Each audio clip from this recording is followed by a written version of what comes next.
All right, so we're back live on the air, ladies and gentlemen. Welcome once again to another exciting episode 4 of your favorite show, The Ray and Jay Show. I'm Ray, And I'm Jay. and our special guest is. Darlene Jae. I love it. That's true. We have a special guest with us today, very special person, an author and an advocate for abuse and many other things. We'd like to welcome Darlene Clark. Welcome to the show. Thank you. Thank you for having me. It's a great pleasure to have you on here. This is a brand new show, 4 episodes, and we're finally starting to get our guests in order. And our show is about helping people, giving tips, giving strategies, people to recover, to survive from abuse, from negative situations, whatever it may be. That's what our show is designed for. And so let me ask you, you're an author, and how many books have you written? Well, I got several things published since I was a little girl, and I didn't even know about that being done until my aunt told me that the teacher had a story of mine published in a magazine. Right. And then I got two books published now, Okay. and I'm working on my third one. Okay. And so they're for sale where? On Amazon? Well, the second one is for sale on Amazon, but I stopped production of the first one. Okay. And so what's the name of the second book? Shattered Innocence. Okay. And you want to give a little description about it? When did it first come out? It came out 2021. Oh, okay. So Published it, so it's it's fairly new. it's new, yeah. Yeah. And so it's on sale for Amazon. Yes, it is. Okay. And if It you want to, talks about. yeah, go ahead.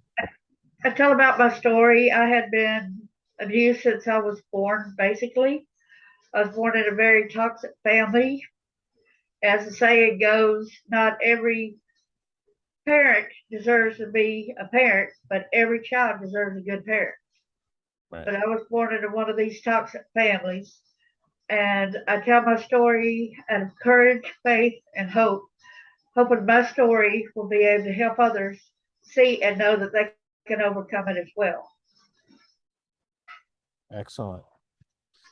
Jay, you have some questions for our guests?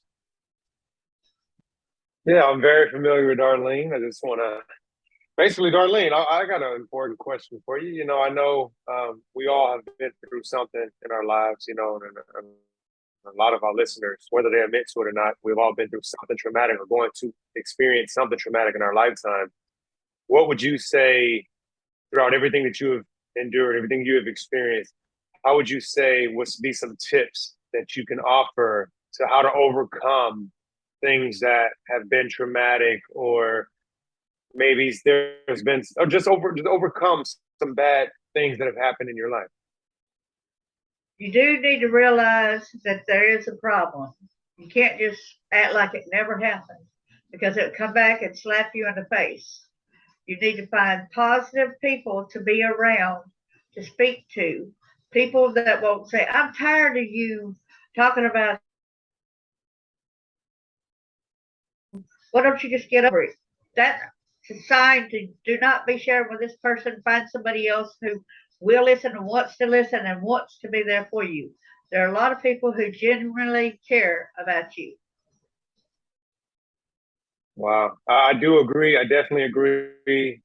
Your environment and the people that you associate yourself with is definitely essential. Definitely key to you working towards overcoming. I know it's not an overnight thing. It's not a hey, I had a conversation, or hey, it takes work, right? And Ray, in our last episode, we talked about just constantly working, working, working. If you need the help, if you need somebody to talk to, you always got to have an outlet to help you, right, to overcome. You got to talk about these things. You can't ignore. You can't bury it in this bottle and just bury it in the ground. I mean, it's just like your point, Darlene. It's always going to come back to just slap you right in the face. So, but yeah, thank you for sharing that with us. So Ray, you got anything? Got any questions? Or I Darlene? was going to say more to it than that too. And you'll need to go ahead and start blaming the proper people. Take the blame off yourself, put the blame on the perpetrators. We done took enough guilt, shame, and so many other feelings that was not right for us to take. We were a kid. It's the adult responsibility to take care of our needs. That's right. You got to put the blame on the right people. And, one of the things I always say is, yeah, we have to get rid of all the negative people, all the negativity, only surround yourself with positive people, put yourself in positive situations. That's what I did. I mean, I cut people out, like literally. I practice what I preach. I don't deal with any negative people. I've cut them all out, and I've been in event business for years, and there's certain people I won't work with or work for because I just know how they are. They're just negative. And another example is like my family. Like I don't talk to my family. I cut my family out years ago. I have no idea where they are, what they do, if they're alive. I have no clue because I cut them out because they were just people that continuously brought me down. Like my mother, ever since I was a baby, always brought me down negatively. And even as an adult, would still continue with the same thing. You're a loser, a failure, no good, a disgrace. Like always, she's always great at projecting her negativity and bringing people down, destroying self-esteem. So I stay away from all those types of people. Right. And that's why I'm working on my next book. It's so important. And I would like maybe y'all's helping, maybe the three of us get along and do that one. But what I want to do is going from a Christian standpoint on saying how a child's supposed to be raised and versus how that was applied, not applied in our life. You know what I'm saying? But Yeah, this is, how so many people say, well, the Bible says it's fair to rod, spoil a child. Yeah, but it says this in a emphasis way. It don't mean go out there and beat your child to death to get them to mind yourself. It don't mean to go ahead and smack them and kill them and cut them or push them off a bridge or burn them or whatever, for your own. And kids are not a piece of property. Kids are people. They are individuals. They are nothing that you possess. They're not your possession. They're an individual. They are your responsibility to take care and nurture till they get of age where they can take care of themselves. Equip them in a way where they can take care of themselves when they become of age. right. Yeah. And let me ask you, Darlene, how many years have you been an advocate for abuse and Oh, it's so many years ago. I was in a support group for multiple personality disorder because of all the stuff that happened to me. I developed so many personalities and I was in conflict. Um, and so I was in there, and people started seeing some of my writings, and they're like, "Can I please have a copy of that?" And I'm like, "Wow, my writings are getting to people," and they said they want to show it to their doctor because it expresses how they are feeling about this percent thing, and they said they cannot talk about it themselves. So they asked me if they could use my writings, and so it's like that's when it started. okay. So this was back in the '90s, but I kind of shied away a lot of to hear it. Okay. And how long you been involved with NASCA? Ooh, since about uh, I guess about 2012, maybe 13, Yeah, something so like that. I'm not 10 sure years. exactly. It's been quite Wow, a while. Yeah, it's a while. you're doing some pretty tremendous stuff. So, I mean, I just want to highlight that you are doing amazing stuff in the community, not just for, yourself. I know that's challenging in its own, right? Overcoming such a traumatic background, but also stuff that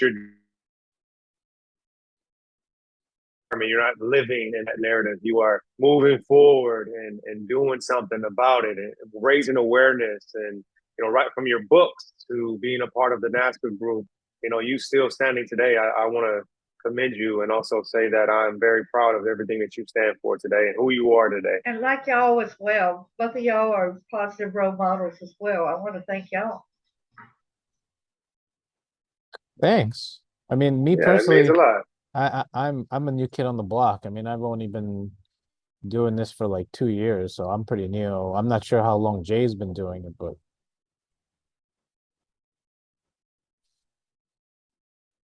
Doing I said full on. I mean, probably about a year. oh, okay.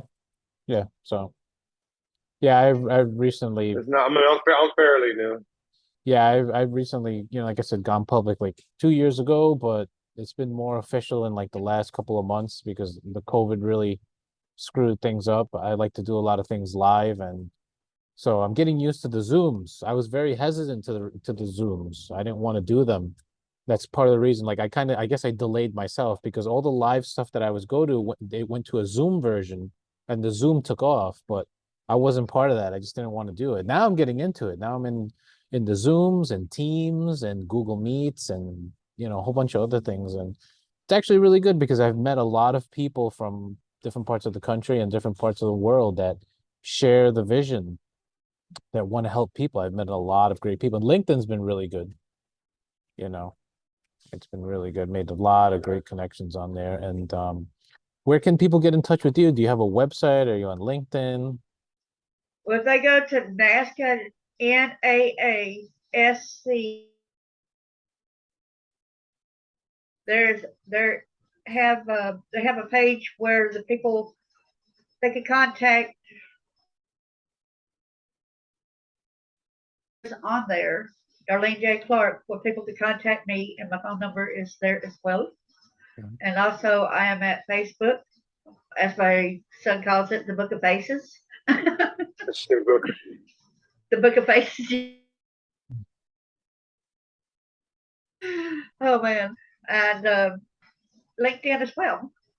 And you're also you got to highlight your stuff on this too. You're also a host on the Prince Talk Radio. So I mean, Yes, also I've been a guest on there. Ray has been as well. So you also host that. So I guess if you guys want to be a guest on her show, you can reach out to her as well. yeah. The name of my show, my program is for Tears of Triumph. See, Yeah. we need to remember that we started out from tears through a tearful past when we were living that, and then we could rise above it. Now we're triumphant. And a lot of people say, "Hey, I'm a survivor, a child abuse, whatever." We like to start thinking that we're not a survivor, we're a thriver. We just rose above it. I love that. We're not just a statistic. We're others. Absolutely, I love that. Yeah, luckily we've beaten the odds. The odds are against us, but we've been able to rise above and beat those statistics, and that's one of my goals, being on the show and being on all the social media and everything and going to the events, is to help others beat those numbers, beat those statistics, and really become, something great. Everybody has the ability to do that regardless of how traumatic their background was. And people want to say, well, I just wish they would quit talking about it.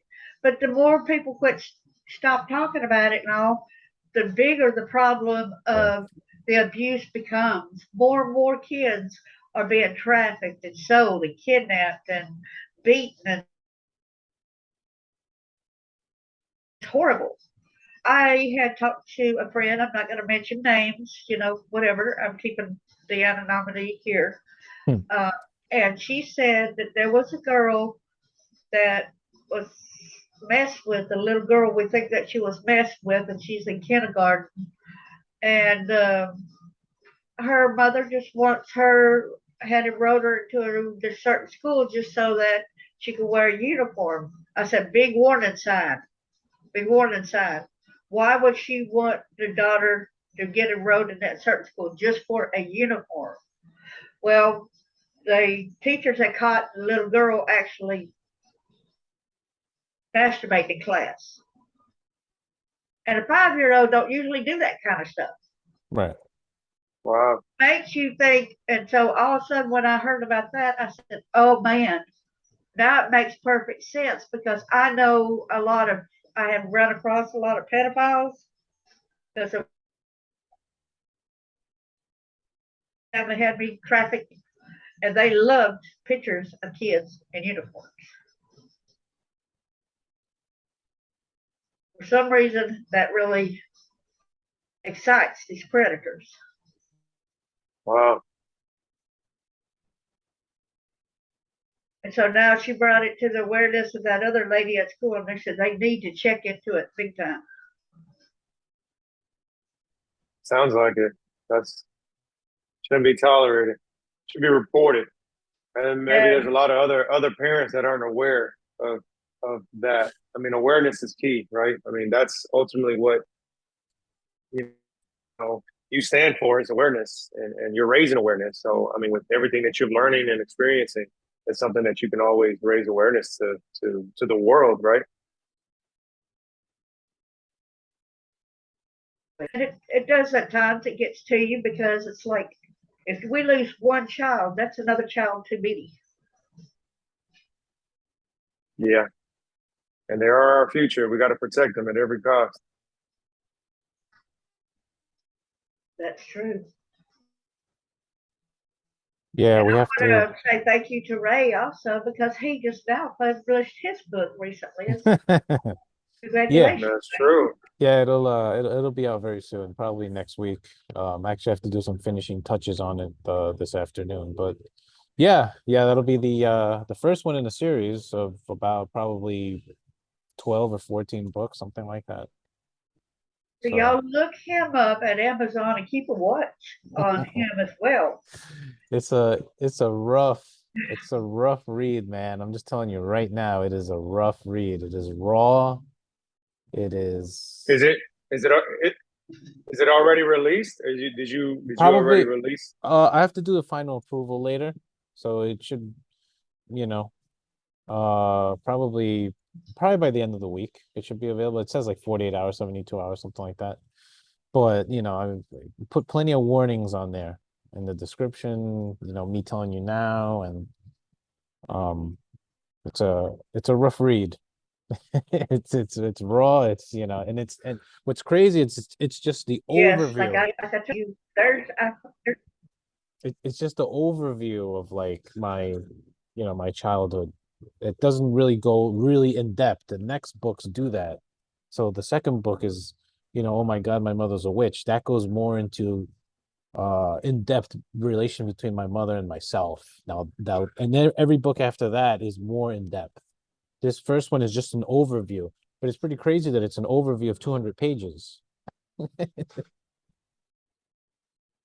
that's almost like it goes and well, our lives is kind of like a big jumble thing where there's a lot of explanations to go to. So that's basically going to be used like a reference, I guess. Yeah, it gives a general overview of like the relations between me and my family and how I grew up and stuff like that. And then it leaves you hanging because I talk a little bit about my mother, but then there's like additional details you want to know, and you can't know until you get the next book. And then so in the first book and in the second book, I'll talk a little bit about my father, but then you won't know until you go to the third book. And then I talk a little bit about my brother, but then you won't know until you go to the fourth book, and then there's my grandmother, and then there's like when I went to school, and growing up in the neighborhood, and so each book goes more and more and more. So the first book sets the stage for that. But it's a rough book. It's not watered down. I got turned down by like 15 major publishers, including Barnes and Noble, because it was too strong. And I actually sent the first chapter to Greg, and he said, it's strong, whatever, but there's nothing, you should definitely publish it. He wants to read the whole book. Yeah. And Greg Rapper said something about getting a show going where he interviews different people that's written the book, Right. that kind of thing. And who we're speaking about, y'all, his name is Greg Rapport. Great And guy. you can find him at YouTube Yeah, at great guy. Aged Out Angels. Yeah, great guy. Great shows. Very nice guy. It's crazy. I've been going to Jersey for years and I've never come across him. We've probably crossed paths and so many times, but I've never come across him. So I have a new friend in Jersey now, which is great. That's wonderful. And then I have a new friend in Puerto Rico too. Yeah, absolutely. It's more than a friend with y'all too. Y'all are just like brothers. What y'all talking about? Right, exactly. Yeah, I because don't know. this Ray hasn't built to that yet. I mean, I tell him that, but Ray, he doesn't like to accept it. I say it anyways to him. I'm adopted. I got adopted in Puerto Rico, which is great. I plan on going down there soon, so Oh, we'll see when you come in. I'm Don't hoping be afraid. I'm pushing my friend to give me the information about the parties he's doing there in the fall, and he's kind of like hiding them from me. But I'm gonna get it from him so I can go there. There you go. So you could, you know, You hear that, Jake? Yep. He knows. I told him to come out here, and he said when he get the chance, or when the opportunity strikes, he's gonna strike back. So we'll see. it definitely And I it will happen soon. and I do hope too with the thing that I hope that Ray will be able to help with my friend Victoria, and I hope that maybe Jay could show up at some of the things as well because I think it's very motivational for the different ones to go and help out. And one of the meetings will be via Zoom, and then Cool, some will be in person. cool. That's great. That's Yes. great. And she So said she's needing somebody will be able to schedule the things, yeah. too. So what else would you like to tell us, Darlene? Do you have any tips, any advice? There are so many people that do not understand that about suicide. Yeah. And I was suicidal before as well. And I try to tell people at churches, you need to quit saying that. Said, how are you going to win people to God or towards compassion or trying to get better or better their lives? And you're going to keep telling them, oh, that's a sin or sin, instead of opening your arms and being compassionate like Christ is. Christ is compassionate. You see how, like when the who were the people below him With the disciples? that he got Matthew, Mark, Luke, John, the apostles, disciples, Right. and they brought some kids over there, and they're like, don't even go around him. He don't need to be bothered with y'all children. And what does Christ says? You let him in to me. Let him come to me. He loves kids. And that right there shows our compassion, how we should be to one another. Yeah. Instead of all the time just thinking, you don't need to be around that. You're a kid, just get away. That's an adult thing. And how much more accepting we can use Christ as an example too to better our lives. Yeah.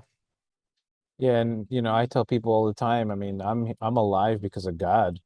I had multiple suicides in my life, and when I was growing up, I had no support from anything. I got destroyed by my family, I got destroyed by school, I got destroyed by the neighborhood. I didn't have any support. I didn't have a pet. I didn't have like a good friend or a family member that I could turn to. I had nothing. The only thing I had was God. And so that's one of the reasons why I survived all the beatings and being, dying, was because of God, my faith in God. Amazingly, ever since I was born, I had a connection with God. And I tell people all the time to just talk to God, have faith, because he will ultimately save you, you Now that know. you're through, now that you're over that, is it not? How do you look at it now? Are you happy that it didn't go through with a suicide? Are you ecstatic? Like, yes, I made it. I And am that's, now. I am now. I think after like the first like four or five, I wasn't. I was kind of I mad that wasn't either. I was taken off. yeah, I was kind of pissed off that I didn't like completely die. But on the last one, I really wanted to come back, and then it was very traumatic. And then so from that I learned never again to do that. And then when I came back like really reborn. And so that was one of the things that changed me and made me to want to help people. The combination of that and therapy with the right therapist really turned my life around and really made me a positive person and a happy person, you know. Like I tell you guys all the time, like I tell Jay and I tell everybody, the way I am now, I was not this way 5 years ago, 10 years ago, 15. I was a miserable person, mean person. I was a great host. I was good on stage or on camera, radio, whatever. But off camera, off stage, terrible. Mean, don't talk to me. Who the hell are you? Get lost. Like, I don't have time for you. Go screw yourself. Like, just, I hate to say it, but, typical New Yorker, rude, mean. I was not a nice guy. And I lived miserably for my whole life that way, you But know? once you started coming to the ground where you actually started putting the blame on to the right people Yeah. and keeping away from the toxic people in your life, Yeah. don't you think that's what helped improve you as well? That is true. That is one of the things that I learned in therapy was to identify who were the wrong people because I was brainwashed my whole life. My mother and my father always convinced me it's your fault. You don't behave. You were born. You exist. You do everything bad. We have to do this to you. We have to do that. And when I got to therapy, they're like, no, it's not you, it's them. And that whole thing, that changed a lot for me because then it took the blame off me and I was able to put it on them and that, took it off my shoulder and it was great. It was great. And even though they tell you that right away, that it's not you, it's them, it still takes a while for you It to does. process and Oh go through yeah. that because it didn't happen overnight. No, no. But I will tell you at times I do still fall back to the negativity, but I have to get myself back out of it. Like if I drop something or something, you're such a klutz. That's so stupid. And lately I've been in that NASCA support group that I do facilitate on Sundays. I go ahead and I tell them, I said, you know what? Why aren't we treating ourselves like a in the room with us, they would have dropped it and spilled it. Will we not say it's okay? I could clean it up. Mistakes happen. Why can't we tell that to ourselves? Why can't we not give ourselves some slack and say, hey, we're human. Mistakes happen. Yeah. Yeah. That's true. And like me, yeah, it wasn't an overnight process. I mean, I was in intense therapy for uh 3 years.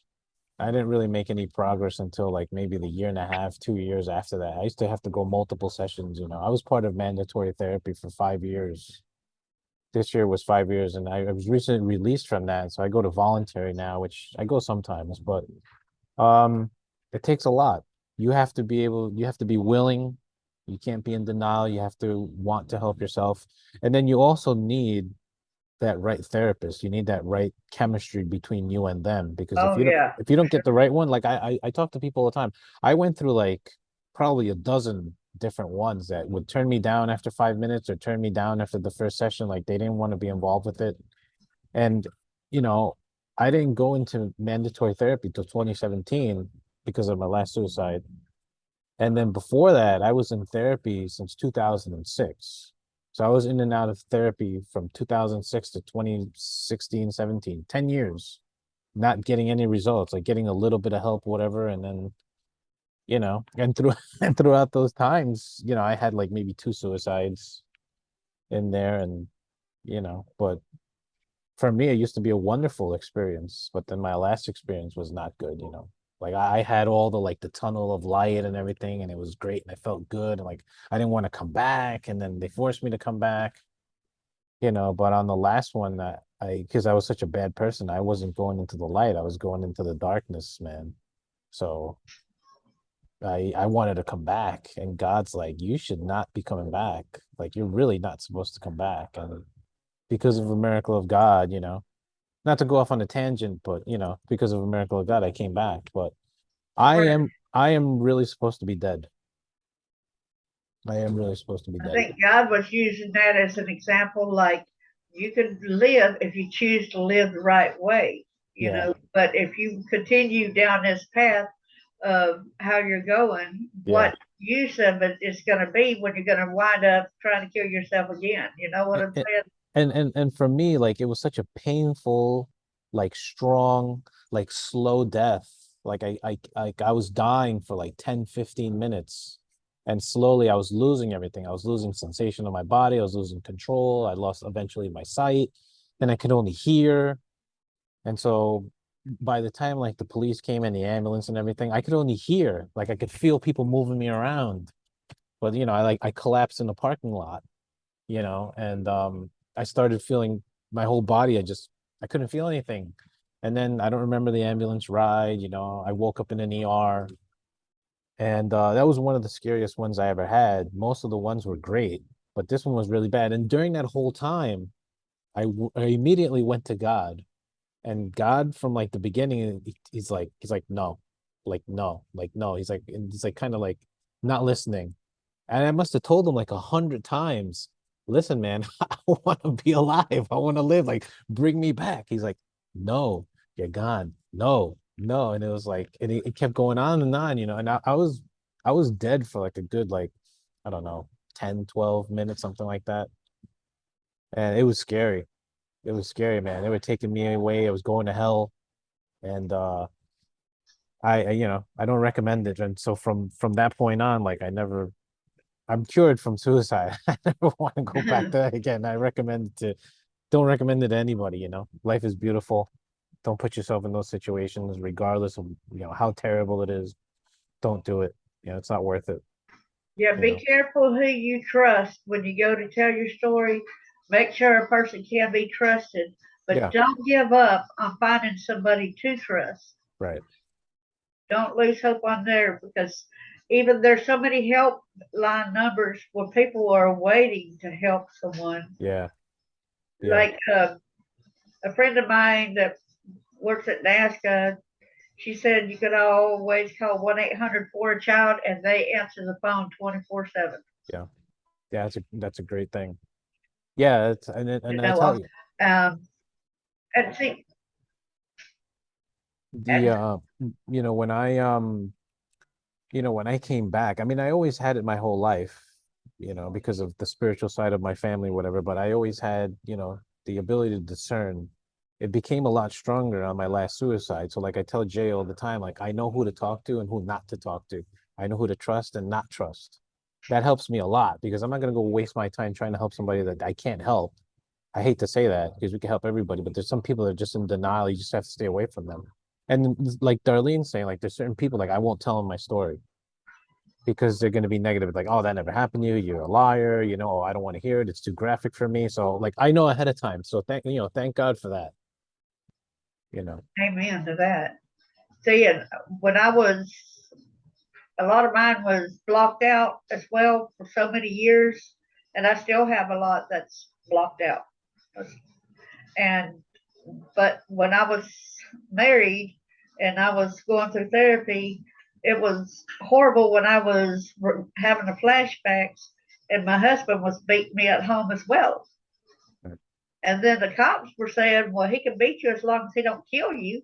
So I didn't have the safety of the police protecting me, and that don't mean all cops are bad. Let me tell you, that don't mean Right. that was just a bad thing, you know, when people kind of try to play God and think they're above the law, when the law enforcement don't even enact the law, that they're not even doing their jerk duty to serve and protect.